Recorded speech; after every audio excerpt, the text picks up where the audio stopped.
4, 3, 2, 1. C'est un mélange de bruit, de force, de vibration, d'accélération. Et 9 minutes après, vous êtes dans l'espace à une vitesse assez incroyable de 28 km à l'heure. Et quand vous voyez ce lever de terre et toutes ces couleurs flamboyantes sur un fond de lune, on a compris la beauté de la Terre par rapport à la Lune. En statistique, dans 50 ans, on pourrait être victime d'un astéroïde qui tombe sur la Terre et qui pourrait détruire Un pays entier.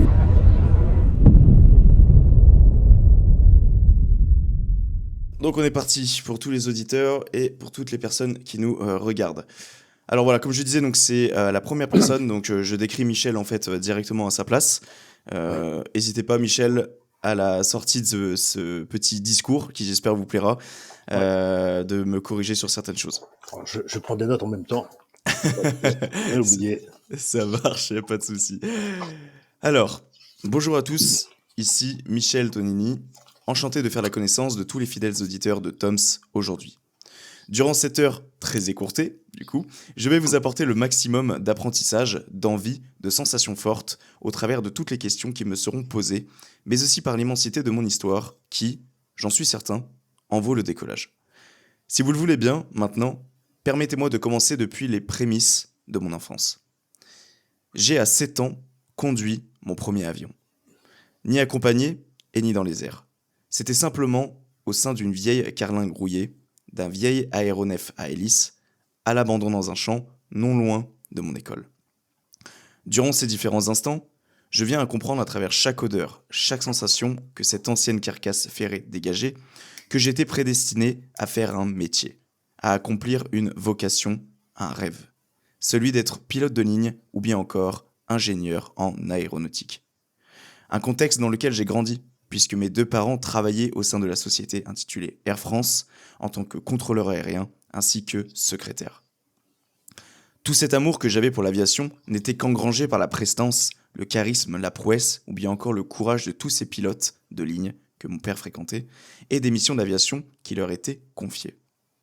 Néanmoins, un problème venait entraver cette passion. Un obstacle funeste, redoutable, qui pouvait anéantir ma mission de vie. L'école. Problème de concentration, résultats scolaires bancal, inquiétude parentale, le tout était forgé pour qu'une entrave à mon futur se crée. Mais les choses ne se sont pas déroulées ainsi. À mon arrivée au collège, j'ai eu la chance inouïe d'être tombé sur des enseignants, en particulier un professeur, celui de mathématiques, malheureusement parti aujourd'hui, qui m'a appris et m'a permis de m'en sortir pour la continuité de mon parcours pédagogique. Ainsi, tous les voyants étaient au vert. Études de mathématiques, diplôme d'ingénieur, formation de pilote de chasse, de pilote d'essai, de pilote professionnel, suivi et apprentissage des cours de l'Institut des Hautes Défenses. C'est par la sueur de mon front, exemplarisé par un travail acharné, que je deviens général de brigade aérienne de l'armée de l'air française, suivi de l'obtention de mon brevet technique d'état-major ainsi que le diplôme de cosmonaute en France. Et c'est après toute cette gratification que j'ai enfin pu faire ce que des millions de personnes rêveraient de vivre. Quitter la terre ferme pour rejoindre notre toit à tous, celui du ciel. Sous un autre terme, l'espace. C'est ainsi que se déroule, en 1992, ma toute première expédition/mission que j'intitule Antares, à bord de la station Mir, dans le but d'une programmation de plusieurs expériences franco-soviétiques. C'est sans s'arrêter là, puisque j'ai effectué un second vol spatial, presque 7 ans plus tard.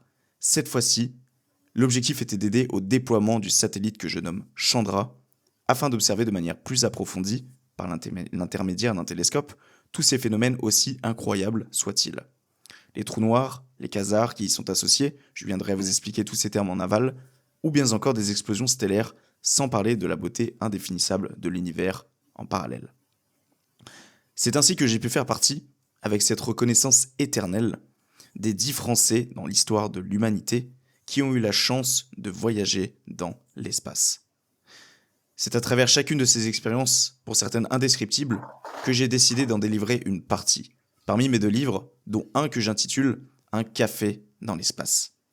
C'est au sein de celui-ci que je retrace l'entièreté de mon parcours, mais aussi un flux de réponses aux questions que beaucoup pourraient avoir sur le sujet de l'univers en soi, destiné à tous les passionnés, mais aussi à celles et ceux qui aimeraient le devenir. Outre chacun de ces ouvrages, je gravite encore autour de l'astronomie à l'heure actuelle, mais cette fois-ci en tant que chef ou bien président de grands groupes que j'ai la chance d'occuper, dont le Centre européen des astronautes. C'est sans parler de toutes les conférences et toutes les interviews que j'ai eu la chance d'animer, avec ce but de transmettre auprès du plus grand nombre.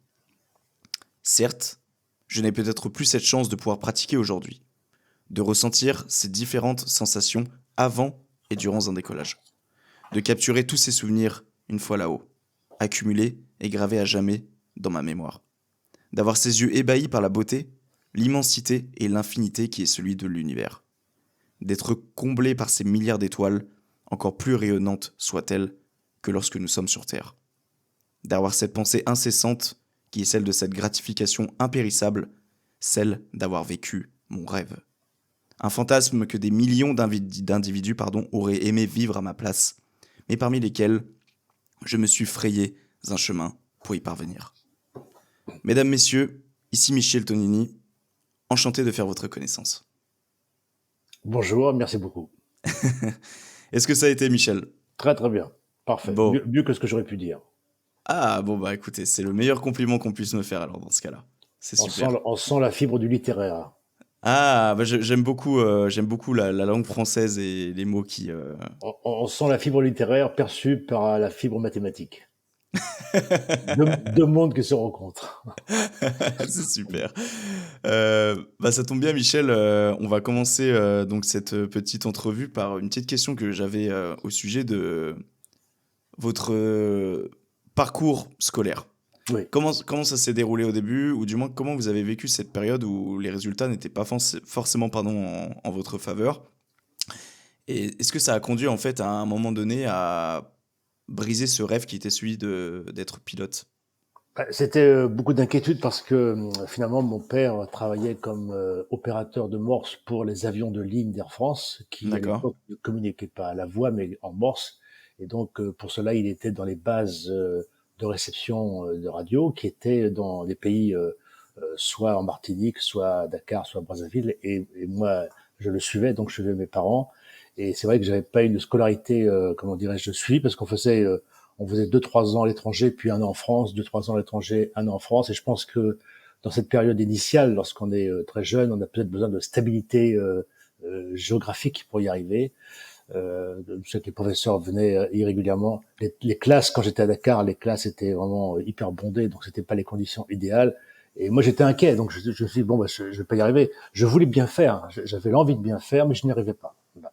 Et c'est quand je suis arrivé en France, à l'âge de 11 ans environ, que je suis tombé dans un collège d'enseignement général à l'Haye-les-Roses, sur un prof de maths qui, lui, avait la patience et puis la façon d'enseigner qui était différente et qui m'a réveillé sur le plan des mathématiques. Et donc, une fois que j'ai compris les mathématiques, je me suis dit, la porte est ouverte. Et donc, j'ai dit, je vais insister dans ce domaine-là, puisque je partais d'une phase qui était vraiment complexe à une phase où je pouvais peut-être faire quelque chose de ma vie grâce aux études. Donc là, j'ai beaucoup cru. Et c'est grâce à ce prof qui m'a vraiment réveillé au niveau des mathématiques que j'ai réussi à décoller. On peut dire, j'ai fait 2 décollages, on va dire. Un décollage mathématique et un décollage en avion, et puis après un décollage dans l'espace. Et c'est vrai D'accord. que j'insiste beaucoup sur ce problème d'éducation parce que c'est quand même fondamental. Je me rends compte maintenant, à mon âge, que tout le bonheur d'une personne vient du fait d'avoir réussi à avoir des bons professeurs. Et je voudrais dire au passage que je connais encore aujourd'hui, et on dit que l'éducation est moins bonne, mais c'est pas vrai. Je connais des professeurs qui sont passionnés partout en France et qui donnent tout leur cœur pour arriver à enseigner aux enfants. Et ça, c'est la tâche la plus noble qui puisse exister sur Terre. Bien sûr. Donc vous pensez que s'il n'y aurait pas eu ce professeur de mathématiques lors de votre parcours, ça aurait pu être différent? Ça aurait pu être différent, effectivement. C'est vrai que ça aurait pu être différent. Okay. J'ai eu une sorte de chance de tomber sur ce prof et j'ai bien cliqué avec lui parce qu'il avait ce caractère, il avait ce charisme, vous voyez, ce charisme de leader et aussi de professeur. Il avait cet alignement, il avait la fougue, la passion. Il enseignait les mathématiques comme un jeu et avec beaucoup de bienveillance et beaucoup de gentillesse et beaucoup de compréhension si on faisait des erreurs. Et c'était tout à fait ce qu'il me fallait. Ok. Mais Et alors, ça aurait été un prof de français, j'aurais été bon en français. Ça aurait été un prof de peinture, j'aurais été bon en peinture. Oui. bien sûr, Tout tout à fait. dépend d'un prof. Il faut vraiment avoir parfois cette accroche avec un professeur. Et pour moi, c'est fondamental d'avoir des professeurs de très bon niveau. Et puis d'y croire, parce que totalement, un jour ou l'autre, on rencontre un bon prof lorsqu'on est dans ces âges qui sont importants, qui sont la fin du cours élémentaire. Tout à fait, je suis tout à fait d'accord avec ça. Et c'est plutôt bien tombé, donc, si c'était un professeur de mathématiques, parce que j'imagine que avec ce que vous vouliez faire après, c'était plus qu'important, les maths, pour le coup. Oui, Ouais, exactement. Donc, c'était ouais, prof de mathématiques. Après, il y a eu un prof de physique qui était aussi excellent avec moi. Après, il y avait un prof d'anglais qui était très bon avec moi. Et après, j'ai eu cette façon de bien m'entendre avec mes profs jusqu'à la terminale. Et après, par la suite également en maths sup, maths spé, j'avais d'excellentes relations avec mes professeurs. d'accord. Mais Alors, j'avais compris quand même que les coefficients mathématiques étaient très forts à l'époque. Et comme je sortais d'une époque où j'avais eu des mauvais résultats à l'école, je me suis dit, bon, je vais insister dans le domaine qui rapporte le plus, qui était les mathématiques, donc j'en faisais beaucoup. Et je me suis rendu d'accord, compte effectivement que, euh, comme disait Einstein, dans la vie, il y a 1% de génie et 99% de travail. Et donc j'ai appliqué cet adage à mon niveau, donc j'ai travaillé beaucoup pour y arriver. ok. Comment c'est venu cette envie de devenir astronaute durant Alors votre moi, c'était parcours? d'abord bon. Au départ, c'était mathématiques. Au départ, je voulais être prof de mathématiques parce que j'avais cette fusion avec ce prof de mathématiques. Et puis c'était pour moi un jeu. Et je me suis dit, c'est la clé de tout, parce que tout d'un coup, je passais de rien du tout à quelqu'un qui a été remarqué à l'école. J'étais premier de la classe grâce aux D'accord, mathématiques. Donc j'ai dit, c'est vraiment c'est la clé pour ouvrir toutes les portes. Et donc j'ai dit, je vais faire des mathématiques. Et après, j'ai rencontré un autre professeur de dessin industriel qui était professeur, c'était Monsieur Burtel, qui enseignait pour la préparation aux arts et métiers. Et c'est pareil, je suis parti de zéro en dessin industriel pour arriver à dessiner des pièces de moteur à la main levée avec toutes les cotations. Donc, c'était quelque chose qui me passionnait. En plus, c'était artistique, ça me plaisait beaucoup. Et donc, j'étais quand même destiné à faire ingénieur. Et finalement, arrivé en terminale, quand j'ai eu mon bac, j'ai fait une école qui préparait au diplôme de l'école de l'air, qui préparait à l'école de l'air, qui donnait cette école qui faisait ingénieur et pilote. Donc j'ai choisi de faire cette voie pour être ingénieur et pilote, sans savoir si le travail de pilotage était OK pour moi. Donc j'ai commencé dans cette école qui fait maths sup et maths spé, qu'on appelle classe de l'air à Grenoble, l'école des pupilles de l'air. Et là j'ai commencé à piloter, faire du parachutisme, et je me suis rendu compte que toutes ces activités aériennes, aéronautiques, étaient également bien pour moi. Donc j'ai eu ce penchant entre ingénieur et pilote pendant longtemps. C'était une école militaire, mais comme j'avais été scout et louveteau depuis l'âge de 8 ans, donc le fait d'être militaire pour moi c'était tout à fait dans la continuité de ce que j'avais fait. Genre, on allait dans la campagne, sous la pluie, dans la boue, avec le sac à dos. C'était ce que je faisais depuis l'âge de 8 ans, donc j'étais à mhm, l'aise dans ce domaine-là. Et après j'ai fait l'école de l'air pour être officier, ingénieur et pilote. Donc j'ai toujours eu ce côté d'hésitation entre ingénieur et pilote. Et finalement, j'ai fait le travail de pilotage qui m'a beaucoup plu. Et comme je voulais en plus être ingénieur, j'ai choisi d'après d'être pilote d'essai en faisant une école spéciale à Boscombe Down en Angleterre d'accord, qui donnait ce diplôme de pilote d'essai, qui est un travail quand même de pilotage plus de travail sur ce que d'où viennent les problèmes sur des avions. Dans une école où on vous aborde tous les problèmes de façon progressive, de manière à pouvoir faire une évaluation complète d'un avion. Et ça se termine d'ailleurs par une évaluation d'un avion. Moi, c'était le Lightning monoplace à l'époque, un avion bimoteur superposé, assez ancien. Et quand j'étais pilote d'essai, après, j'étais pilote d'essai à Cazaux, sur une base française au sud de ouest de la France. Et c'est quand j'étais pilote d'essai à Cazaux qu'il y a eu le programme Hermès, qui était la navette spatiale européenne. Et pour ce travail sur Hermès, de façon similaire à ce que les Américains ont fait sur la navette américaine, il fallait des pilotes d'essai pour conduire les essais de cette navette. Et donc je me suis porté d'accord, volontaire pour Hermès. Donc ma vocation, moi, c'était de piloter Hermès. Et je me suis porté volontaire en 85 à la sélection des astronautes pour Hermès. On était 7 astronautes à l'époque.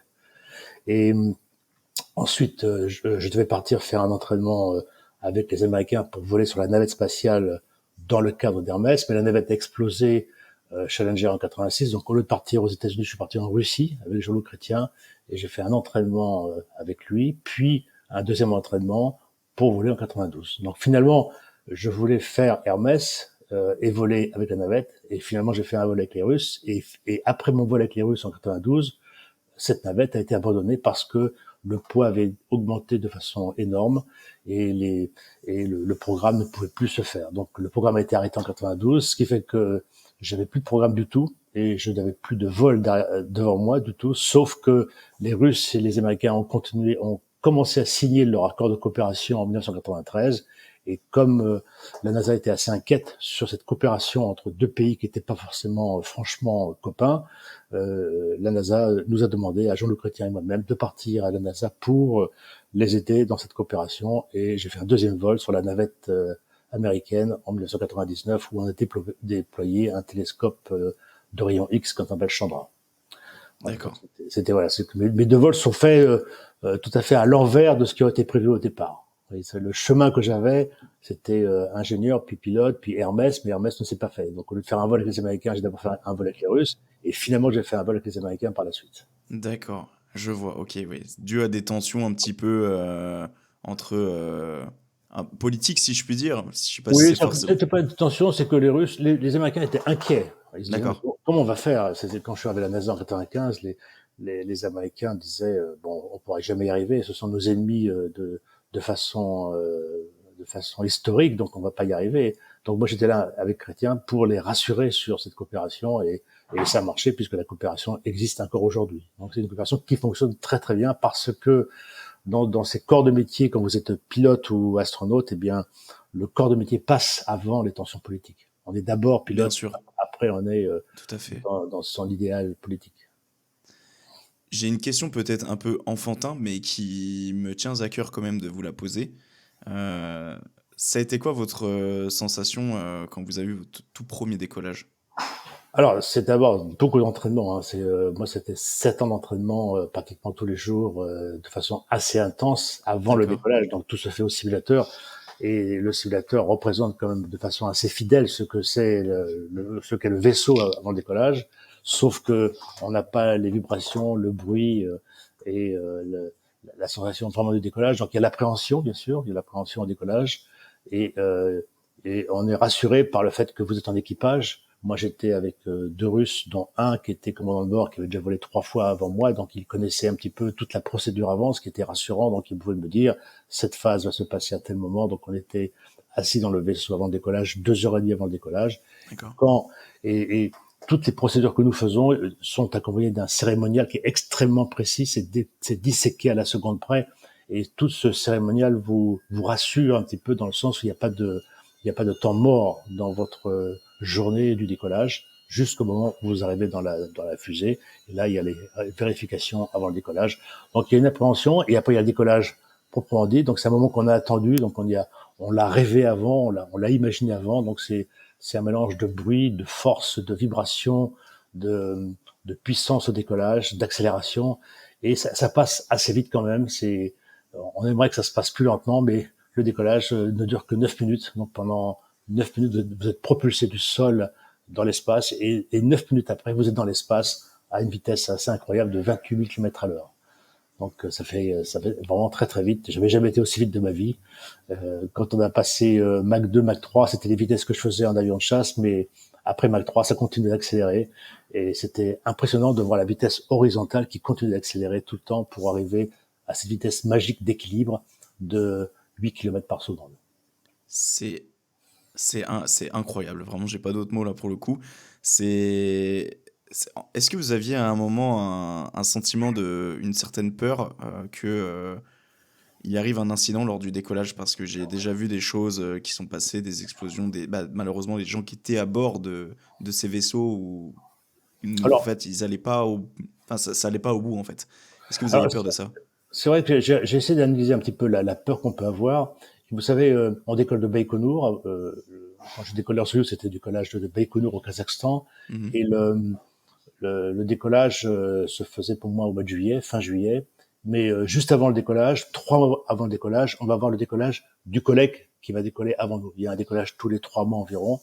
Et donc, moi, j'avais été à Baïkonour donc au mois de mai pour voir le décollage de mon collègue qui était allemand, juste avant moi. Et quand j'ai vu son décollage, moi j'étais à l'extérieur, mais j'étais passif, donc j'étais un observateur. Et quand je l'ai vu décoller, je me suis dit le prochain à décoller, ça va être moi. là j'ai une sorte de peur. Et j'analyse cette peur dans le sens où quand vous êtes passif, vous êtes plus enclin à la peur. Mais le jour de mon décollage, j'étais actif parce que j'étais dans mon vaisseau. J'avais des tâches à faire sur mon siège, qui était le siège droit du vaisseau, sur le, le, le support système, le chose qui était support vide pour les astronautes, pour le chose qui était les systèmes radio, télévision. J'ai plusieurs choses à faire, plusieurs tâches à faire, ce qui fait que cette occupation de tous les systèmes, de la compréhension de toute la checklist générale du vaisseau, des vérifications de pression des scaphandres, du module orbital et de la capsule, faisait que cette occupation vous prend du temps sur le fait de divaguer sur la peur. Donc quand vous êtes vraiment occupé, il n'y a pas de place pour la peur. Vous êtes occupé à votre checklist, à vérifier que tout se passe dans le bon trait. Et j'ai eu moins peur pendant mon décollage à moi que pendant le décollage de mon collègue avant. Et quand on observe un décollage avec une personne qui est vraiment dans le vaisseau, on a plus peur que lorsqu'on est dedans. Dedans, on est presque rassuré. On est étonnamment rassuré. D'accord. Ok, je vois. Et comment ça se déroule donc? Parce que là, on a parlé du décollage, vous êtes arrivé donc sur la station Mir en question. Comment ça se passe le retour? Alors le retour, eh bien, au bout d'un vol qui était assez court, qui a duré 15 jours, eh bien, on se détache de la station avec le vaisseau, on rentre dans le vaisseau avec le scaphandre, on se détache et puis après on va attendre de tourner sur l'orbite numéro 1. Donc on va rejoindre l'orbite de déorbitation qui passe par le côté de Buenos Aires et qui tombe sur le Kazakhstan. Donc là, on va freiner la capsule pour qu'elle décélère un petit peu. Et une fois qu'elle a décéléré un petit peu, elle va descendre de 400 km à 100 km. On va commencer à toucher l'atmosphère vers 100 km et on va freiner de Mach 25 à Mach 3 à peu près en faisant une trajectoire qui va s'incurver de l'horizontale à la verticale. Et pendant ce freinage, on va prendre 5G, donc 5 fois notre poids, et la température d'extérieur va monter à 2000 degrés. Donc il y a des flammes qui vont envelopper le vaisseau, il y a beaucoup de vibrations, beaucoup d'oscillations, et à la fin, vous êtes vertical, le Kazakhstan, et les parachutes vont s'ouvrir. Il y a un petit parachute, puis un moyen, puis un grand parachute qui va s'ouvrir, et vous descendez vers le sol comme ça. C'est absolument incroyable. C'est bien incroyable, pensé surtout. Mais c'est incroyable parce que c'est un système qui marche depuis 1961 et aujourd'hui vous regardez les capsules d'Elon Musk, eh bien elles rentrent également en parachute et elles se posent en mer, et les capsules chinoises se posent également en parachute. Donc c'est un système qui a l'air ancien mais qui est réutilisé aujourd'hui parce que c'est quand même une certaine fiabilité pendant le système, ça fonctionne bien et tout le monde revient à la capsule pour aller dans l'espace et pour revenir de l'espace. Bien sûr. Et j'avais vu un petit peu lors de vos interviews, vous parliez de panne mécanique. Est-ce que vous en avez déjà réglé de ce genre de panne, par exemple? C'est vous qui vous en occupiez de ça? Alors pour le vol Soyouz, on a une panne d'un radar d'arrimage. On a fait le rendez-vous sur le deuxième radar, et sur le vol américain de la navette, on a on a eu deux pannes au décollage. On a perdu un morceau de métal sur le moteur droit, donc c'est un morceau comme ça de cette taille-là, à peu près en métal, qui a tapé sur la tuyère et qui a fait 3 trous sur la tuyère. Donc on a perdu de l'hydrogène sur la tuyère droite du moteur droit, ce qui fait que le moteur droit est monté en température assez chaud. La température de la tuyère est montée assez chaude, elle est montée à 70% de la température maximale. Donc nous on n'avait pas de tâche spécifique à faire, si ce n'est couper le moteur avant qu'il arrive à 100%. Donc on était en lien avec le sol qui surveillait cette température de façon assez précise. Et aussi on a une panne électrique totale sur une des phases du courant alternatif de la navette. Donc quand on a décollé, juste quand on a décollé à 1 mètre du sol, on a eu le tableau de panne allumé avec toutes les voyants correspondant à la panne électrique qu'on a résorbé, qu'on a réglé nous-mêmes à bord. Et on avait réglé cette panne au décollage environ 1 mois avant le décollage au simulateur. On avait fait la même panne au simulateur. Donc, ce que nous avons fait au simulateur nous a vraiment aidé pour régler les deux pannes majeures qu'on a eues. C'est vrai qu'on a eu 2 pannes assez graves dans ce vol, mais qui n'ont pas eu de conséquences directes sur la mission. D'accord. Et est-ce que vous avez déjà eu cette sensation d'avoir les pieds dans le vide? C'est-à-dire ouais. Enfin, je veux dire, oui, c'est le cas, mais le fait de sortir de la station pour aller faire des missions en extérieur, par exemple, ou ce genre de choses? Alors moi, j'ai fait l'entraînement de sortie extravéhiculaire avec les Russes et avec les Américains. Les Russes, c'est quand j'étais remplaçant de Jean-Luc Chrétien, mais il a volé, donc j'ai pas fait de sortie extravéhiculaire. Et dans la deuxième mission, j'aurais dû sortir pour faire des réparations éventuelles de désolidarisation du télescope de la navette, mais le télescope a bien fonctionné, donc j'ai pas eu à sortir. Dans les deux cas, j'ai pas eu à sortir. D'accord. Ok. J'étais C'est- prêt à sortir, mais j'ai fait tout l'entraînement pour sortir et avec les Russes et les Américains, mais je ne suis jamais sorti. Est-ce que vous pensez que vous auriez aimé la sensation? Je sais pas si c'est réellement le terme, mais vous pensez que vous auriez réussi à contrer cette peur? Oui, oui, je Réellement? pense, oui, bien Ouais, sûr. Oui, oui, oui, il y a quand même une appréhension lorsqu'on passe la porte parce qu'on est dans le vide. bien Mais sûr. après, on s'adapte. C'est un phénomène assez incroyable. L'humain s'adapte très, très vite à la pesanteur. C'est-à-dire que vous prenez vos crayons, vous mettez en face de vous, il va flotter dans la pesanteur et ça paraît normal. Euh, 2, 3 jours après votre arrivée dans l'espace, tout flotte dans l'espace et tout vous paraît normal. Et on se demande pourquoi c'est pas comme ça sur Terre. Donc, on a une capacité d'adaptation intellectuelle et physique supérieure à ce que l'on peut croire. On se limite un petit peu trop sur nos capacités d'adaptation. On Hmm. pense qu'on n'y arrive pas, en fait on arrive beaucoup. Petite question que vous pouvez contrer, si toutefois elle vous paraît Ouais. un petit peu déplacée. Euh, Est-ce que l'espace, c'est réellement une poubelle? Alors c'est pas vraiment une poubelle, c'est qu'on lance beaucoup de satellites maintenant. Certains satellites se détruisent eux-mêmes par autocollision, collision avec d'autres satellites. Certains pays ont détruit des satellites pour montrer leur capacité militaire à détruire des satellites. Donc il y a eu quand même beaucoup de débris. Et c'est vrai que ces débris flottent dans l'espace. Et donc on est en train de se poser des questions sur le nettoyage complet de l'espace. Et les Européens vont montrer l'exemple. Cette année ou l'année prochaine, l'Agence spatiale européenne va lancer la première mission de capture d'un gros débris qui fait à peu près 500 kilos. C'est un moteur de fusée qu'on a laissé là-haut et on va le capturer et le ramener au sol. Donc on commence à montrer l'exemple sur les gros débris et on espère que ça va être suivi pour les débris plus petits. Mais ce qu'il faut, c'est qu'on puisse enlever les plus gros débris d'abord pour les faire rentrer sur Terre et les brûler dans l'atmosphère et après trouver des moyens dans le futur de capturer tous les petits débris qui sont très dangereux et qui restent longtemps dans l'espace et qui peuvent être dangereux pour les satellites. Aujourd'hui, on m'a annoncé le chiffre sur les, les satellites de Starlink, vous savez, la constellation qui donne Internet avec SpaceX. Chaque satellite doit faire à peu près une centaine de manœuvres par jour d'évitement de débris. Donc il y a quand même Ah beaucoup de oui. travail à faire pour arriver à avoir un espace propre. Donc il y a beaucoup de satellites parce que tout le monde veut en faire pour les communications Internet, mais aussi pour le signal GPS. Donc chacun veut son GPS pour la localisation, chacun veut avoir sa transmission de données pour avoir son indépendance. Et on est encore en train de lancer d'autres satellites, des expériences assez complexes comme des horloges atomiques pour avoir une précision du temps extrêmement fine, de manière à avoir une localisation extrêmement précise. Donc il y a D'accord. aujourd'hui tout le service autérien se fait par le biais du spatial. Alors, D'accord. beaucoup de services autériens se font par le biais du spatial. Et vous, quand vous étiez dans l'espace, c'est des choses qui sont visuelles, ces débris, ces déchets en question, ou alors c'est vraiment loin de la Terre en elle-même? Alors moi, en 92, j'étais dans la station qui avait décollé en 86, donc la station avait 6 ans, et les panneaux solaires étaient cassés par des micrométéorites qui arrivaient, D'accord. des débris qui arrivaient sur les panneaux. Donc j'ai vu quelques impacts, j'en ai vu 2 ou 3 sur les panneaux solaires.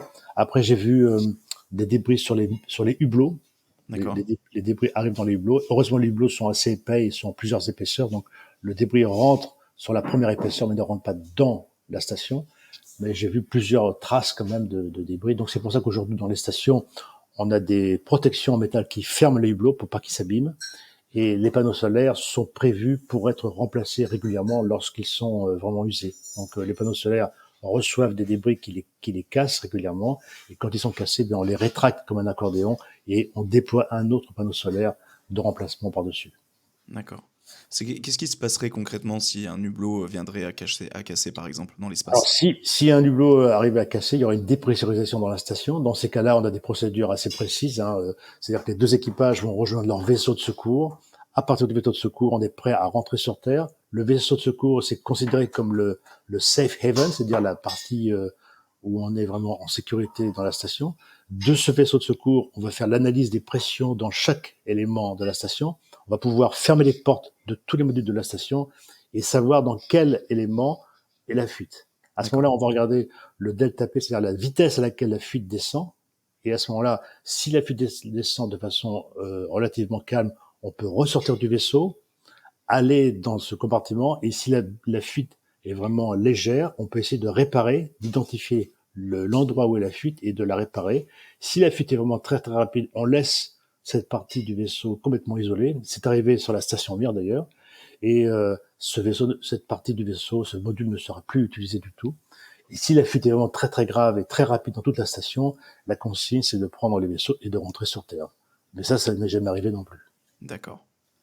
Donc il y a plusieurs cas de figure en fonction de la dangerosité de la fuite d'air. Bien sûr. Combien de temps il vous reste, Michel, pour savoir comment je peux orienter mes questions? Eh bien, on va dire encore un quart d'heure. Ah, c'est top. C'est le plus grand luxe que vous pouvez me donner. C'est super. Ma question qui pourrait s'accompagner justement par exemple, d'une éventuelle fuite donc via un hublot, comme on l'aurait dit. Qu'est-ce qui se passe, par exemple, si... alors, c'était pas votre cas, en l'occurrence, mais quand, par exemple, un astronaute sort en extérieur pour faire une quelconque réparation ou autre chose, si, par exemple, il venait à avoir un trou dans sa combinaison, par exemple, suite à un accroc, qu'est-ce qu'il se passe concrètement et ça serait quoi la procédure à mettre en application? Alors, si vous avez un accroc dans le scaphandre, le scaphandre a un dispositif qui permet de savoir qu'il y a une fuite dans le scaphandre, et à ce moment-là, on a un système de régulateur qui permet d'augmenter la pression de débit de l'oxygène pour essayer de combler cette fuite. On ne va pas réparer la fuite sur place parce que c'est impossible, mais on va remettre de la pression d'oxygène pour essayer de rétablir un flux de pression dans le scaphandre suffisant pour maintenir l'astronaute en vie. Et la consigne, c'est de rentrer rapidement de la position où on travaille dans le sas de sortie extravéhiculaire le plus vite possible, de manière à fermer la porte du sas, à rebrancher le scaphandre dans le sas et surtout à mettre la pression nominale dans le sas pour que le scaphandre puisse être en vie. Donc c'est d'abord identifier, mettre le rotateur sur le débit très fort, puis rejoindre le sas de sortie extravéhiculaire.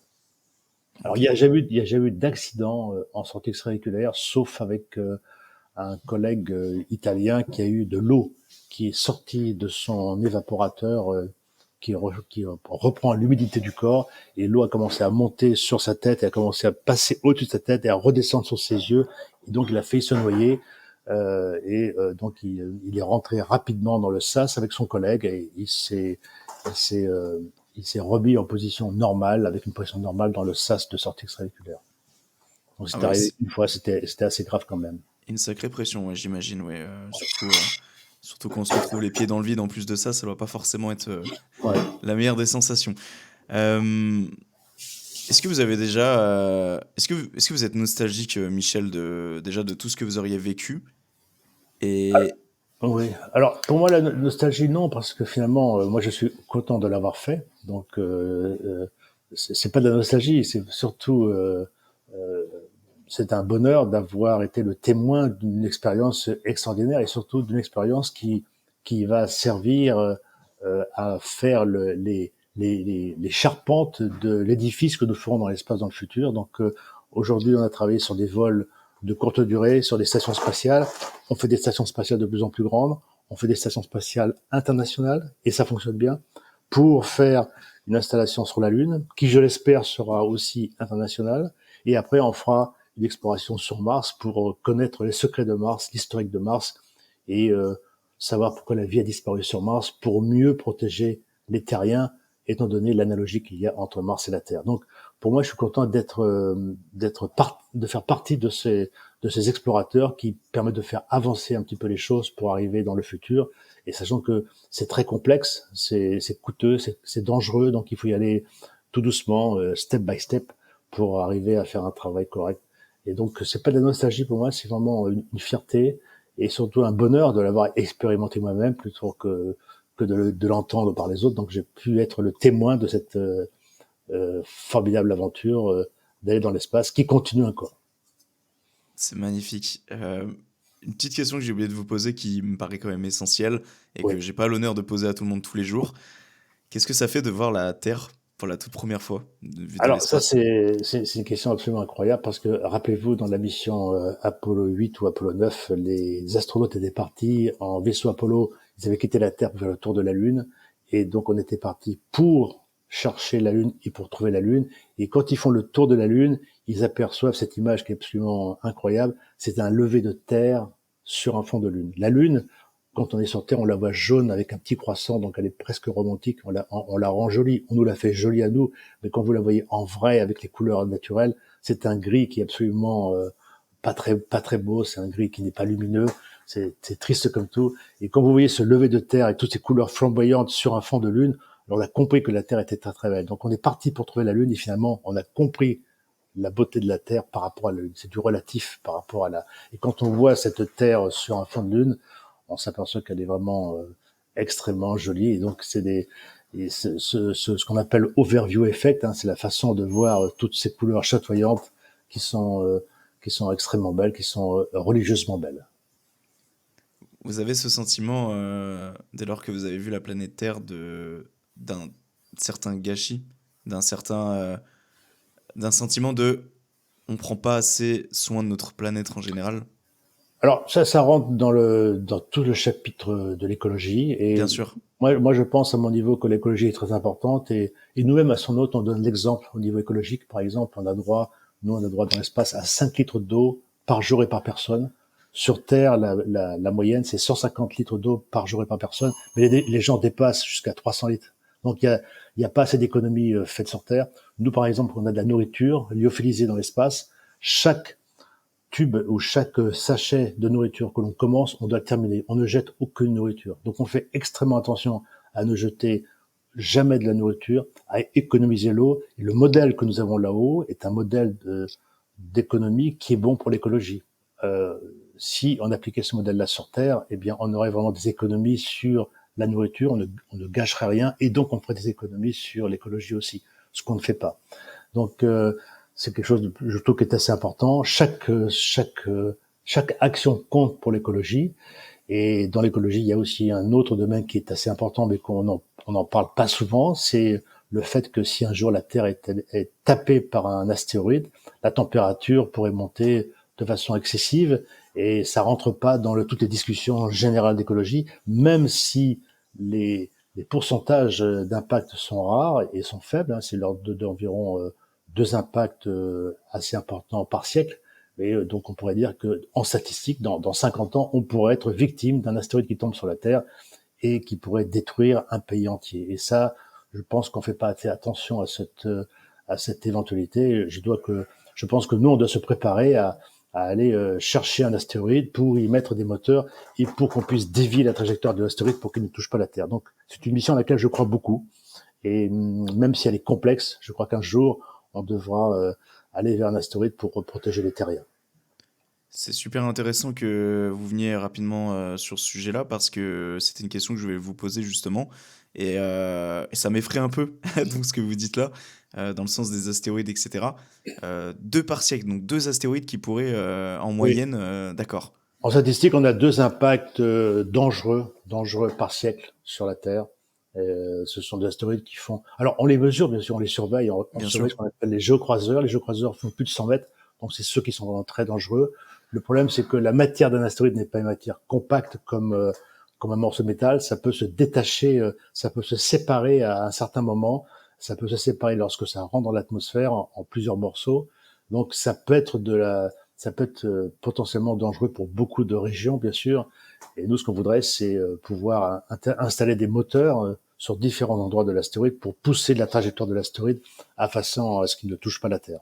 Donc ça, c'est des projets complexes bien sûr, mais qui sont les seuls à protéger la Terre, même si l'occurrence elle est de 2 par an, 2 par siècle, je veux dire. Ça vaut le coup de faire attention parce que 50 ans, c'est rien dans l'échelle de l'humanité. Tout à fait, ouais.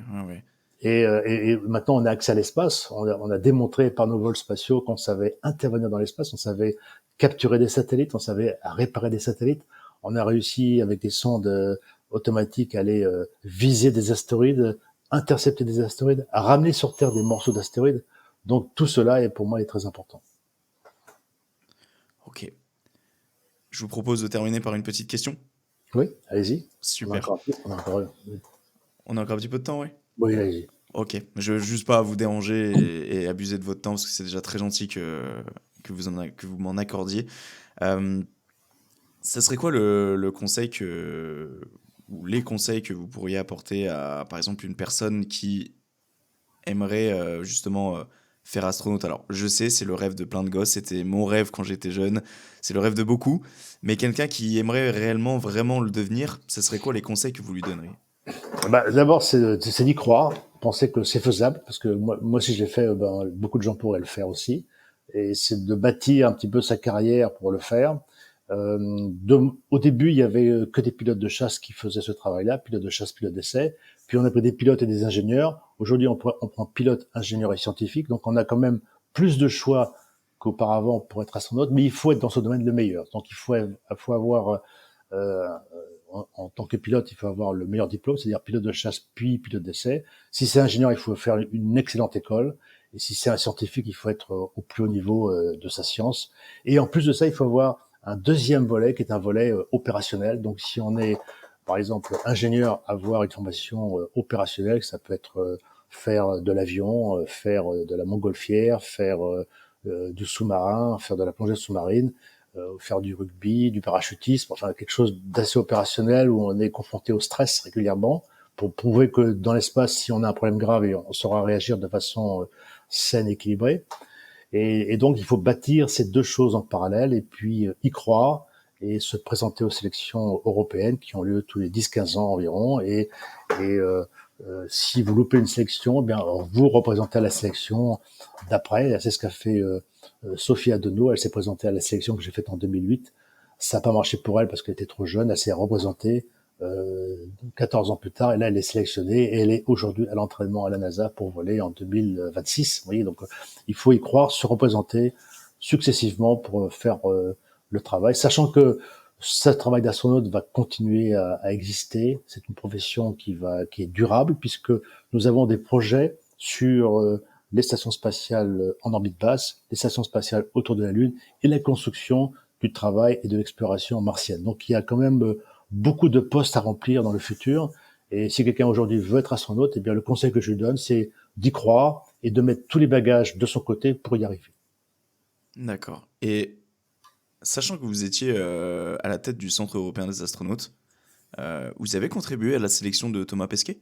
Oui, complètement. D'accord.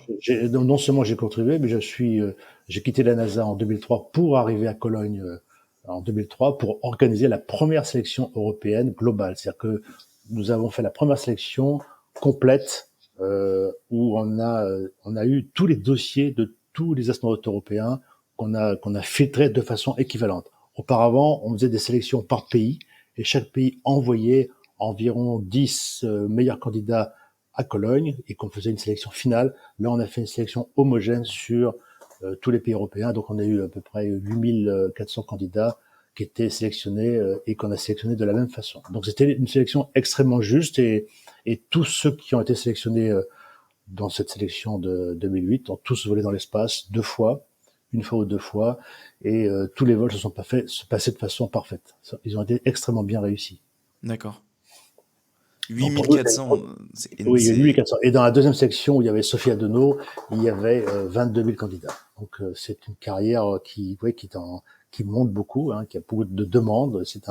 C'est une profession à part entière aujourd'hui qui intéresse les gens de façon complète. Et je le ressens parce que, vous voyez, moi qui étais astronaute puis manager, et maintenant je suis sorti un petit peu du cadre opérationnel, eh bien je m'intéresse à l'espace par le biais des livres, par le biais des conférences, par le biais de l'enseignement dans les écoles et dans les planétariums, pour expliquer ce que l'on fait. Et c'est vrai que ça suscite beaucoup de curiosité, parce que maintenant, il y a vraiment une feuille de route qui est établie, qu'il n'y avait pas forcément de façon très claire au préalable. D'accord. Bah Voilà. écoutez, On a fait presque on, une heure. on est au top. Je On est pense que d'accord. en termes de temps, on est à ce qu'il vous fallait. Donc moi, ça me va. Juste pour terminer rapidement, déjà un grand merci Mais de rien. je suis passé par toutes les émotions, hein, Michel, je vais vous le dire, en 40 Ouais. minutes, vraiment. Vous avez répondu à des questions auprès desquelles j'attendais toujours des réponses. Et là, j'ai eu la chance de vous avoir aujourd'hui, donc c'est le cas. Et puis, un petit peu ému aussi à des moments où je me suis rendu compte que tout ce que vous avez vécu, en fait, vous avez réussi un petit peu à m'y transmettre, quelque part. Ouais. Donc c'est top, vraiment je suis très content de cet échange. Moi qui voulais faire astronaute quand j'étais petit justement, et un petit peu comme tous les jeunes j'ai envie de vous dire, mais quelque part ce podcast il est là aussi pour aller chercher des domaines qui me plaisent et qui me plaisaient avant, et j'ai énormément de gratitude par rapport à ça, donc merci infiniment d'avoir participé et de m'avoir accordé du temps pour répondre à mes questions. C'est très gentil de Super. votre part. Ouais, je suis vraiment content pour vous. C'est super. Juste rester 2 petites minutes avec moi, Michel, Oui. quand je vais couper l'enregistrement, que nos pistes se synchronisent. Merci à tous d'avoir écouté, j'espère que ça vous a plu. Ça sort du contexte de d'habitude, mais c'est ce que je recherche avec ce podcast. Et puis on se retrouve très prochainement pour un solo en monologue, comme à mon habitude. Merci à tous et à une prochaine.